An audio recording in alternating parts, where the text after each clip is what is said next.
Waktu itu kira-kira pukul 7 malam. Aku dan keenam orang temanku sedang duduk di pantai.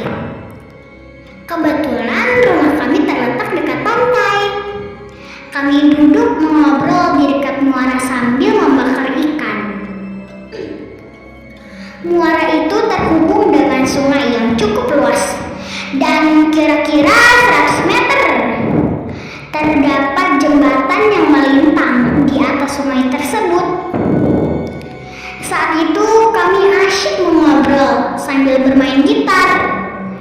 Sebagai remaja di pulau kecil, hanya itulah cara kami menghibur diri. Ketika sedang asyik melewati kebersamaan itu, salah satu temanku tidak sengaja melihat ke arah jembatan itu. Ia melihat ada seseorang sedang berdiri di atas pembatas jembatan itu. Tidak jelas apakah itu wanita atau pria, karena sangat gelap sehingga tampak bayangannya saja.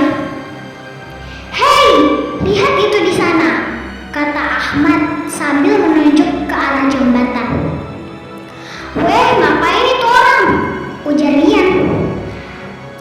Kami semua hening memandang bayangan orang yang berdiri di atas pembatas jembatan itu.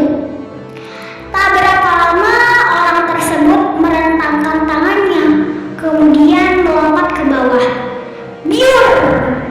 Dengan terdengar suara benda jatuh ke dalam sungai. Suara itu terdengar jelas oleh kami. "Tolongin, orang itu bunuh diri!" teriak Boni yang telah berdiri. Kami semua serentak berlari menuju sungai tempat orang itu terjatuh. Setelah sampai, "Mana? Kok gak ada?" tanya Ahmad. "Kita berpencar aja, coba cari di pinggir-pinggir," kataku. Sambil memegang senter, kami mencoba menyusuri pinggir sungai. Kami berharap bisa menolong orang itu. Kira-kira 20 menit kami cari, namun tidak menemukan apa-apa, hingga semua berkumpul tepat di bawah jembatan itu.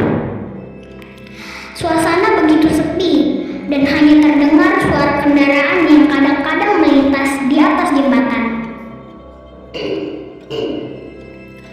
"Masih di dasar sungai, mungkin orang itu," ujar Fikri.